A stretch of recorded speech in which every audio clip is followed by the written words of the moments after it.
क्या राजसमंद में मार्बल का अंत अब बेहद निकट है? यह बात हम ऐसे ही नहीं कह रहे। जिस तरह की परिस्थितियां पैदा हो रही हैं, उसको देखते हुए लगता है कि आने वाले कुछ ही वर्षों में राजसमंद मार्बल उद्योग पूरी तरह से खत्म हो जाएगा, पूरी तरह से बंद हो जाएगा। वर्षों से राजसमंद में मार्बल उद्योग ने राजसमंद को एक मजबूती प्रदान की है। राजसमंद की आर्थिक रीढ़ मार्बल को ही कहा जाता है। मार्बल की वजह से राजसमंद में लाखों लोगों को रोजगार मिला है। कई लोग मार्बल से पनप कर करोड़पति तक बन गए।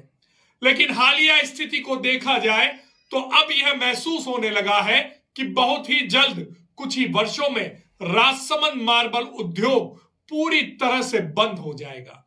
जैसे कि मकराना की खाने अब मात्र नाम मात्र का मार्बल वहां से निकाल सकती हैं, उसी की तरह पर अब राजसमंद में भी बहुत जल्दी राजसमंद की जो माइनिंग एरिया है वहां से मार्बल निकलना बंद हो सकता है।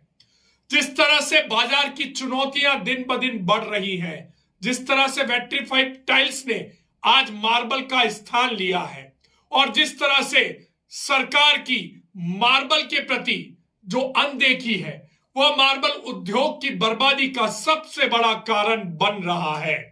मार्बल उद्योग राजसमंद ही नहीं अपितु पूरे राजस्थान को एक आर्थिक मजबूती प्रदान करता है। राज्य सरकार को मार्बल से राजस्व के रूप में कई हजार करोड़ रुपए प्राप्त होते हैं। राजसमंद का मार्बल पूरे विश्व में अपनी एक अलग पहचान रखता है। लेकिन राज्य सरकार और केंद्र सरकार की नीतियों की बदौलत आज राजसमंद का मार्बल पूरी तरह से बर्बाद होने की कगार पर है। हाल ही में राज्य सरकार द्वारा मार्बल की रॉयल्टी बढ़ाई गई थी। इसको लेकर राजसमंद के मार्बल व्यापारियों ने व्यापक स्तर पर प्रदर्शन किया, विरोध दर्ज करवाया, लदान बंद की, माइनिंग एरिया बंद रखा, कटर बंद हुए, फैक्ट्रियां बंद हुई, गोदाम बंद हुए, और उसका असर यह हुआ कि राज्य सरकार ने फौरी राहत देते हुए रॉयल्टी को कुछ हद तक कम किया। लेकिन सिर्फ इतना काफी नहीं है।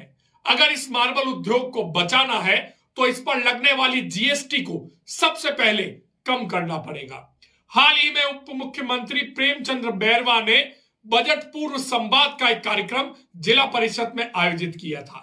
उसमें राजसमंद की विधायक दीप्ति माहेश्वरी ने इस मुद्दे को उठाते हुए प्रेमचंद्र बैरवा के सामने यह बात रखी थी कि राजसमंद के मार्बल उद्योग को गहरे संकट से उबारने के लिए मार्बल उद्योग पर लगने वाली जीएसटी को कम किया जाए। उन्होंने यह मांग सांसद महिमा कुमारी मेवाड़ के समक्ष भी रखी, क्योंकि जीएसटी को कम करना या बढ़ाना केंद्र सरकार के हाथ में होता है।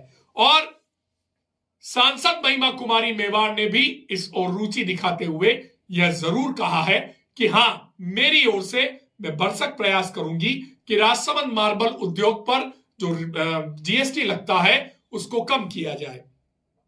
लेकिन सिर्फ जीएसटी कम करने से मार्बल उद्योग को संजीवनी नहीं मिलेगी। इसके लिए कोई मूर्त योजना बनानी पड़ेगी। इसके लिए कोई ऐसी सटीक प्लानिंग बिठानी पड़ेगी जिसके माध्यम से राजसमंद का यह मार्बल उद्योग एक बार फिर से जीवित हो सके। राजसमंद का मार्बल उद्योग आज पूरे राजस्थान को एक बेहद महत्वपूर्ण स्थिति में पहुंचाने की काबिलियत रखता है। लेकिन अफसोस, जो राजसमंद का मार्बल पूरी दुनिया में छाया हुआ है, वही राजसमंद का मार्बल राजसमंद को छाया प्रदान नहीं कर पा रहा। राजसमंद में उस मार्बल उद्योग से कई कम लोग पनप पाए हैं। उसका सबसे बड़ा और सबसे मजबूत कारण जो वीडीटीवी को लगता है वह यह है कि हमने कभी भी एकीकृत रूप से राजसमंद के इस मार्बल उद्योग को राजसमंद में ही केंद्रित नहीं किया। हमने हमेशा से राजसमंद से जो ब्लॉक निकल रहे हैं उन्हें बाहर जाने दिया।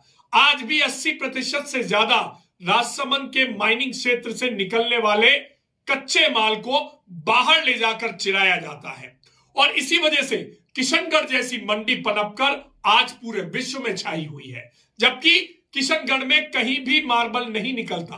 किशनगढ़ का 90% मार्बल राजसमंद से किशनगढ़ जाता है और वहीं पर जाके प्रोसेस होता है और पूरी दुनिया में एक्सपोर्ट होता है।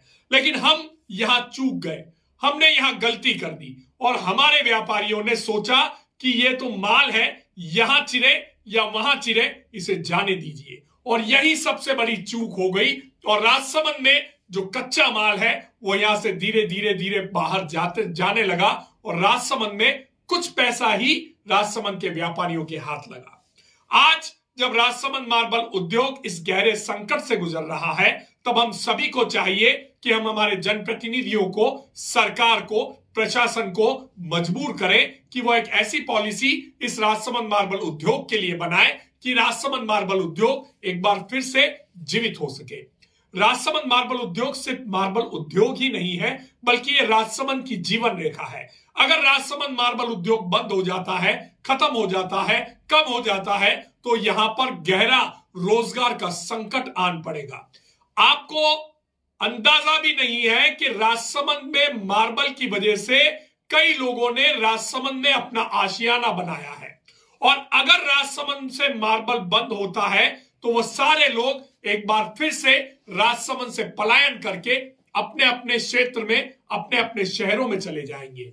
उसके बाद राजसमंद फिर वीरान हो जाएगा, राजसमंद का बाजार उजड़ जाएगा, यहाँ के युवाओं को रोजगार की कमी खलेगी, यहाँ की जो भी इंडस्ट्रियां हैं वो पूरी तरह से बंद हो जाएंगी और तब हमारे पास सिर्फ लाठी पीटने की अलावा कुछ भी नहीं बचेगा और फिर हम कहेंगे कि अब पछताए क्या हुआ जब चिड़िया चुग गई खेत। अभी भी समय है, अभी भी मौका है।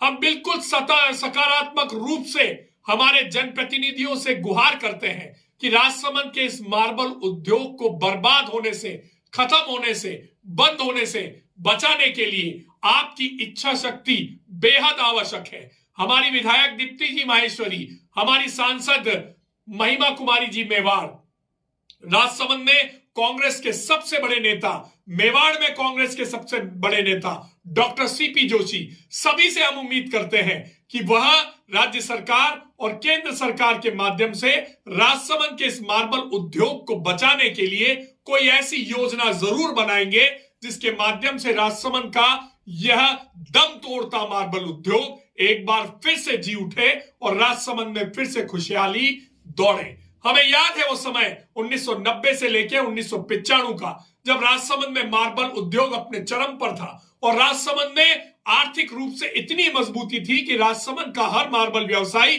अपनी जेबों में पैसों की गिड्डियां लेकर घूमा करता था।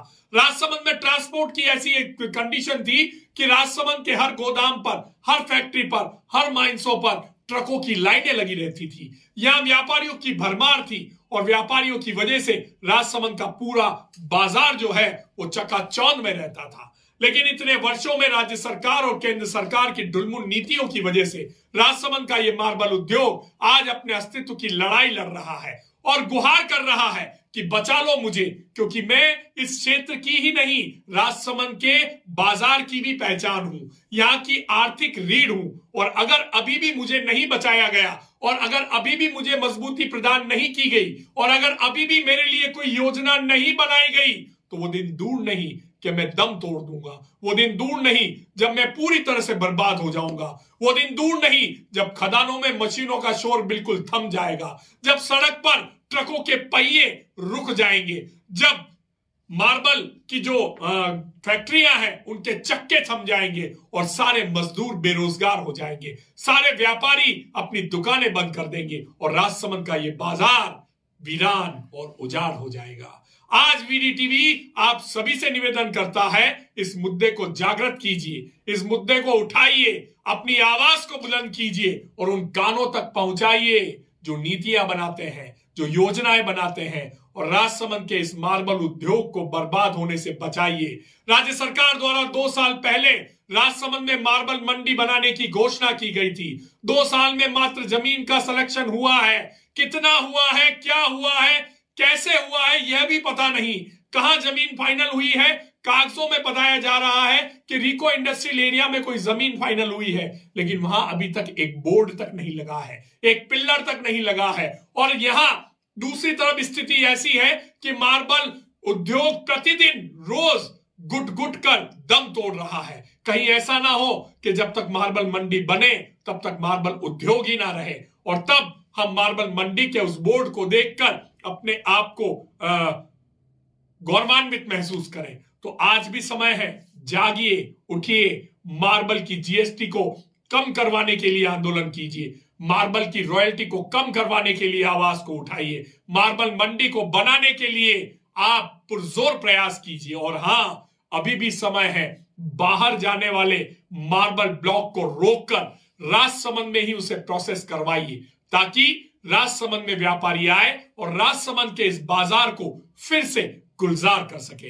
राजसमंद में वीडीटीवी राजसमंद की जनता के हक की आवाज उठाता है, आपकी आवाज, आपकी बात करता है। इसीलिए हम राजसमंद की जनता की आवाज बनकर ऐसे मुद्दे उठाते हैं जिनको कोई नहीं उठाता। अगर आपको हमारी ये खबर पसंद आई है तो हमारे चैनल को सब्सक्राइब कीजिए, इस खबर को लाइक कीजिए और ज्यादा से ज्यादा शेयर कीजिए।